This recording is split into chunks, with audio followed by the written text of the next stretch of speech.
At the end of human desire, the ultimate and the last desire is this thing called acknowledgement, respect, honor, fame. Okay? And so today's passage in verse 35 to verse 37, we see James and John approaching Jesus, right? It says like this: Then James and John, the sons of Zebedee, came to him. Teacher, they said, we want you to do for us whatever we ask. That's kind of rude, right? Just do whatever that we ask from you, right? And then verse 36, what do you want me to do for you? Jesus said, okay, he asked.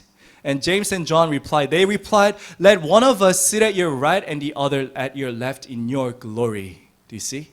So this time, the Jews thought, the disciples knew Jesus was Messiah, and the Messiah, that the promised one that the Jews thought of was a king, right? The king that would deliver them from the Roman Empire, right?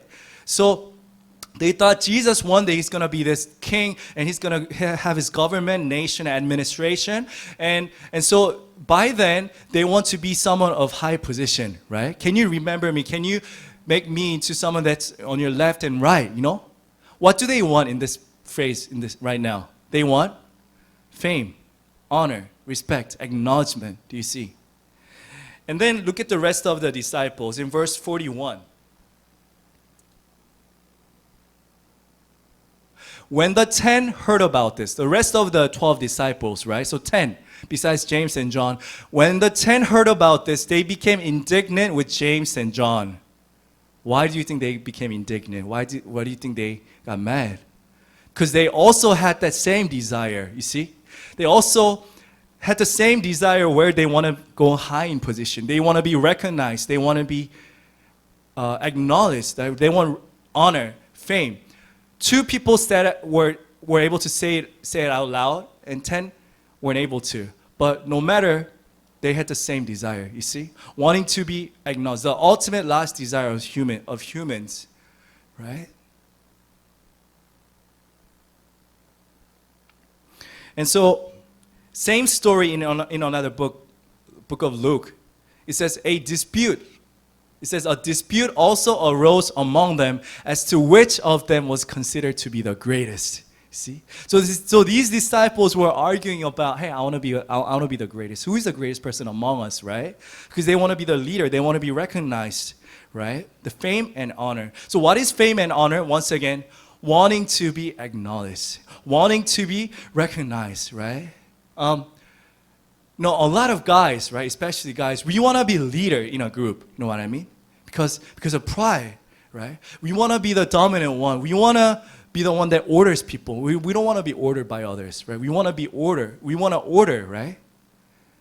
Fame and honor, right? We all have this desire, right? To be dominant, to be respected, to be the leader in a group. And you can see this fight for acknowledgement everywhere where there are people. You know what I mean? In Korean, it's called 기싸움. You guys know what 기싸움 is? Like there are people, there's a group of people, and you can see, and girls are pretty better at catching this than guys. There's no outward fight, but there's like this, you know what I mean? Like struggle to be the leader of the group. You know what I mean? The struggle to be the one that receives the spotlight, to be the one that receives the attention, right? So the atmosphere, how many of you guys know what I'm talking about? Like 기싸움, group how many of us have witnessed it? Like there can't be 2 leaders under the sun. So these 2 like dominant ones, they try to fight and try to be the one that's dominant in the group, right?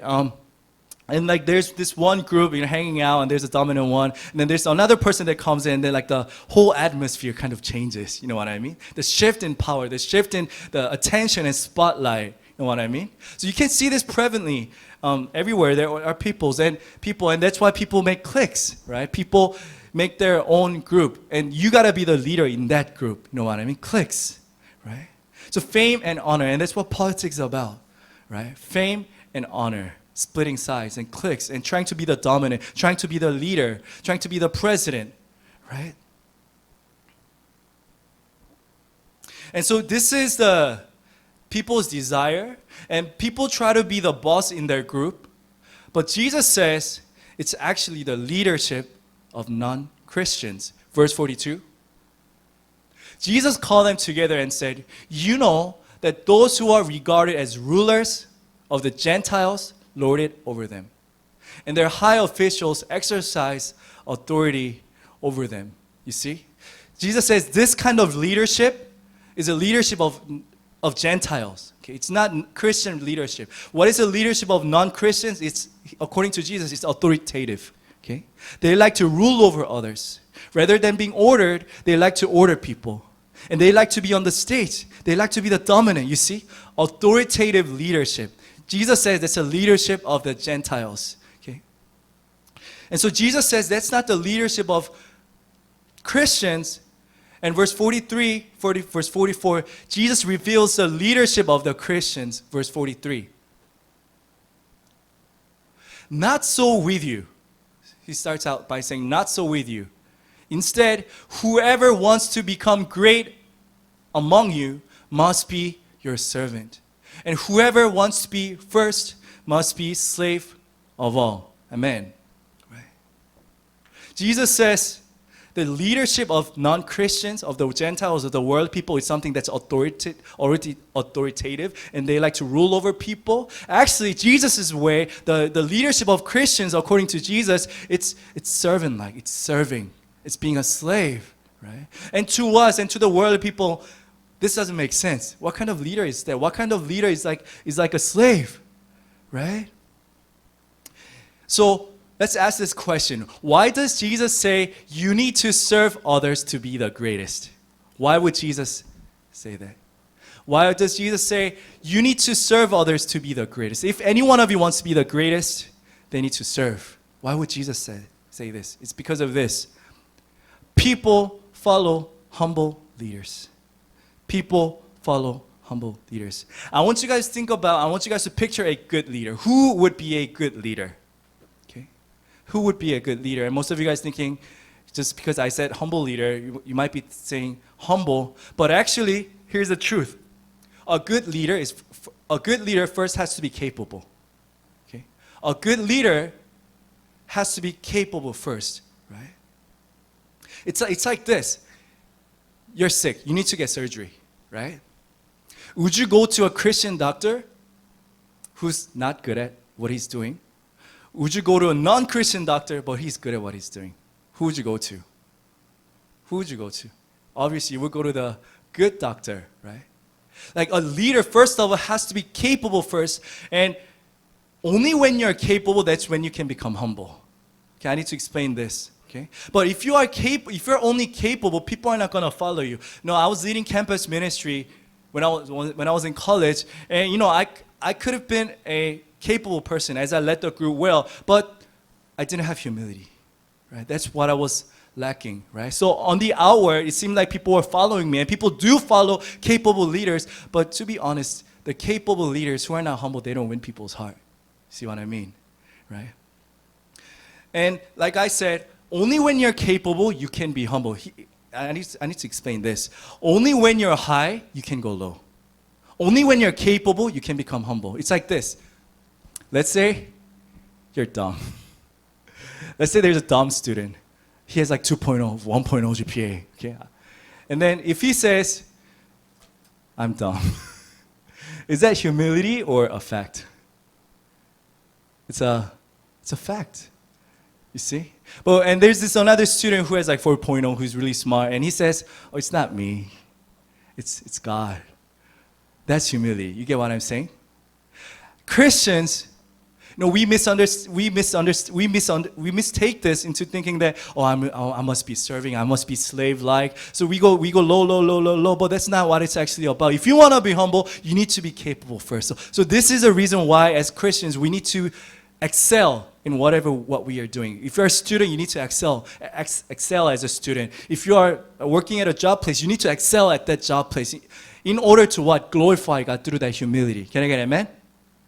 Right? First of all, you need to be capable. And that's how you become humble. How you can become humble, right? A good leader is someone who's capable and humble, because people follow people who are capable and humble, right?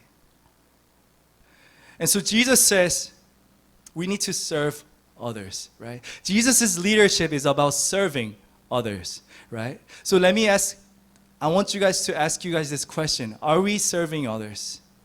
Are we serving others? How are you guys serving? I know Caleb serves a lot. Right? I don't know if he gave rice to everybody on Friday morning after the morning prayer, including Patrick. But he's serving a lot, right? But anyway, he's serving others, right? So are we serving others? You guys know that in churches, positions have become titles of acknowledgement.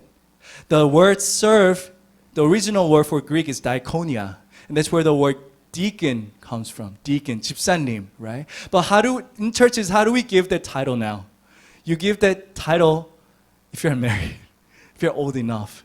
And if you get older, you shouldn't be called deacon. How should you be called? 장로님, 권사님. You know what I mean? So in Korean churches, often we give this title of deacon and elder according to their age or status, but that's not the word where it comes from. It means to serve. That the title of deacon was given to those people who are serving a lot, right?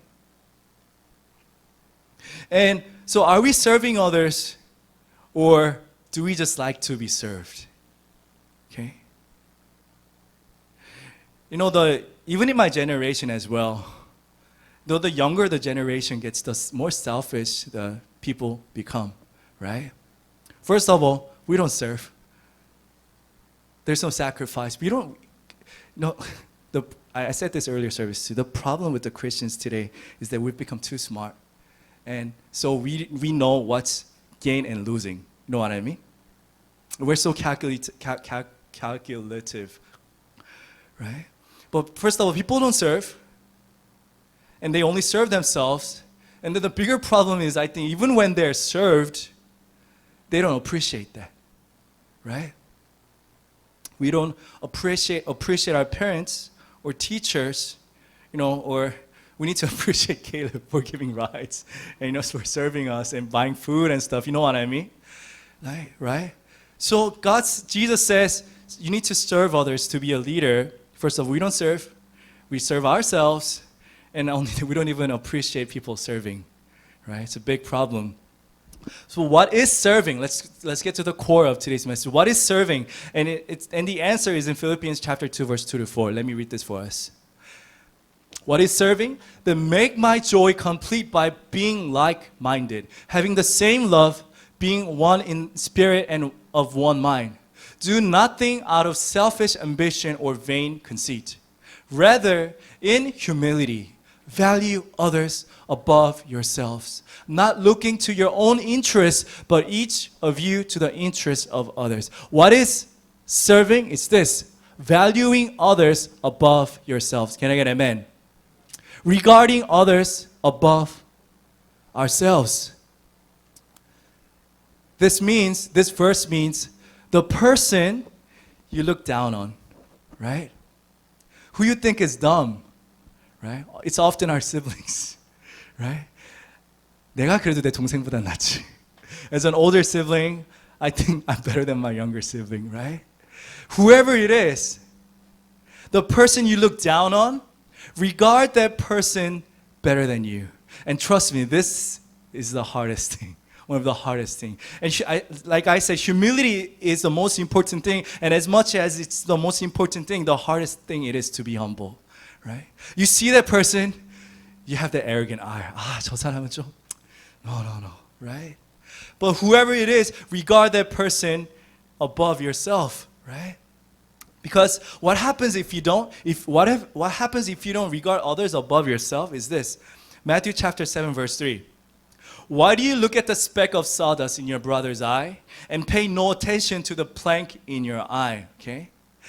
If you keep looking down on others, what God's gonna do is God's gonna reveal that plank in your eye. You keep looking down on that person, looking at the speck of sawdust in that person, but what God's gonna do is God's gonna reveal that plank in your eye.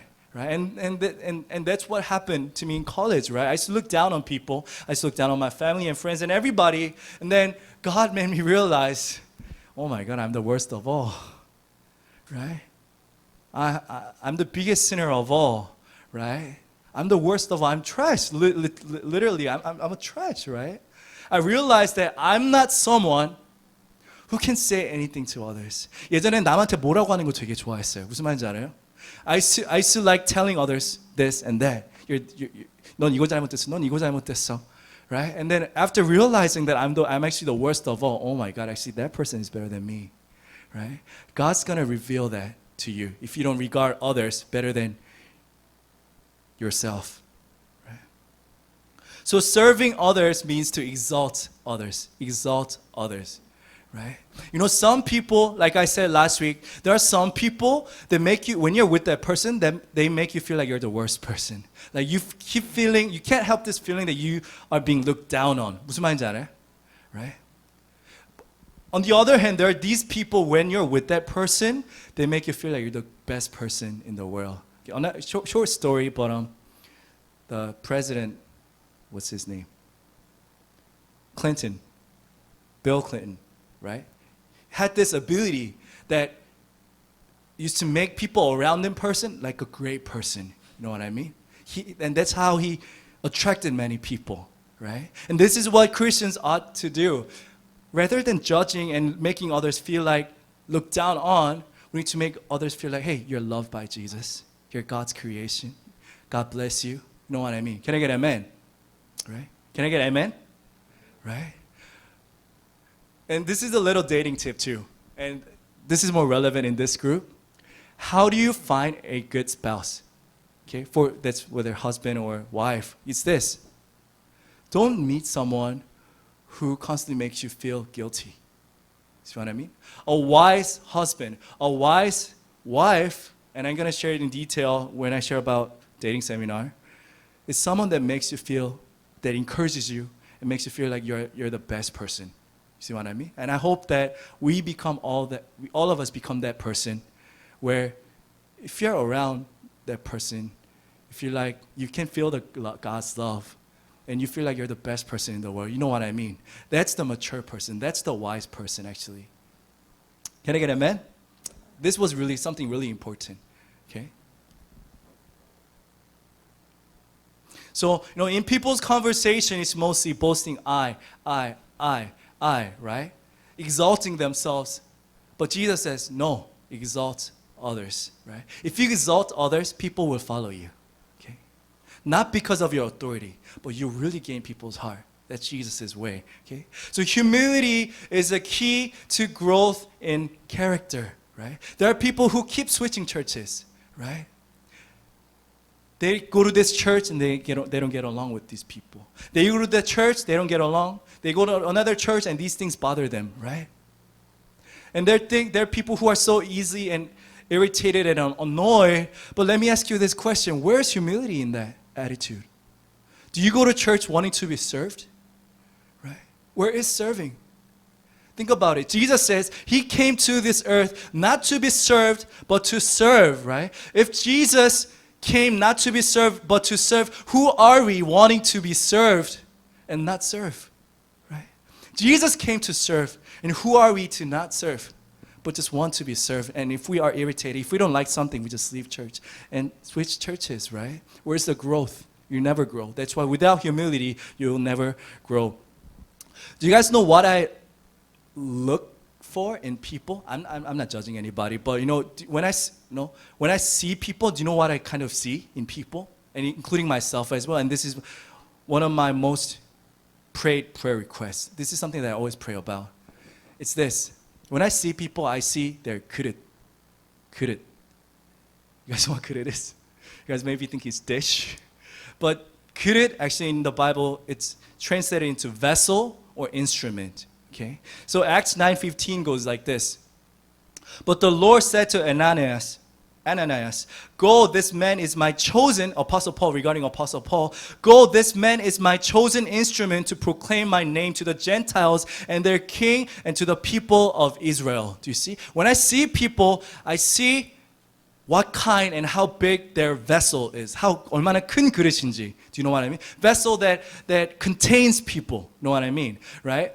People in churches today, people boast about how sharp they are. Do you know what I mean? People boast about how smart they are. People boast about how they can identify problems that others can't. You know what I mean? Oh, I'm smart, I'm sharp because I can identify this problem about this pastor or this church. Others can't. I'm better. Right?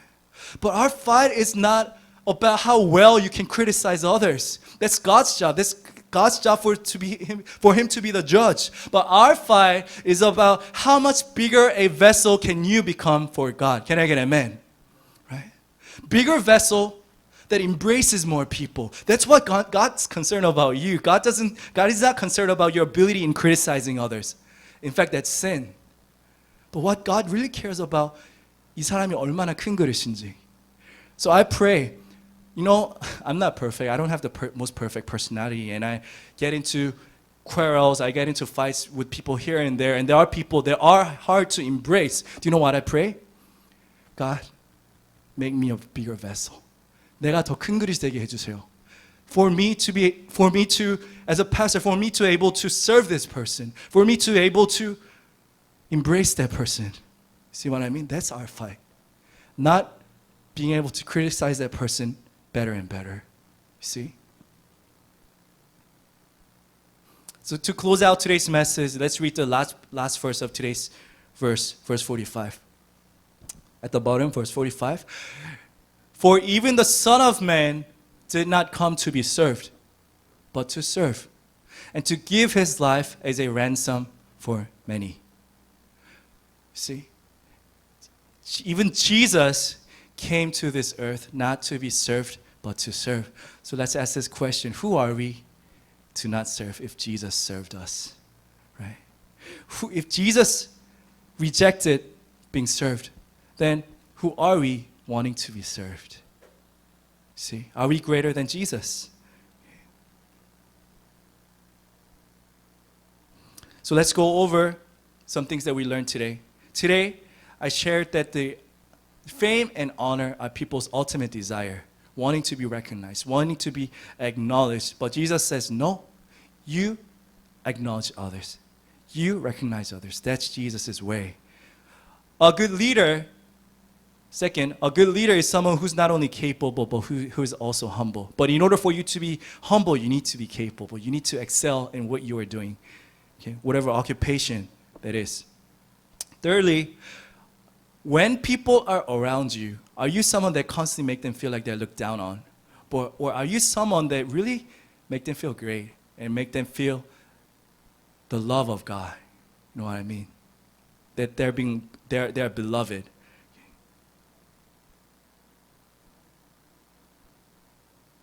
So we need to serve others, acknowledge others, we need to exalt others. And lastly, our fight is not to be smarter and better at criticizing others, but our fight is to become a bigger vessel that can embrace more people. Once again, verse 45. For even the Son of Man came not to be served, but to serve others and to give his life as a ransom for many. Who are we not to serve if Jesus served us, sinners? Right? We need to serve each other and exalt each other. Amen?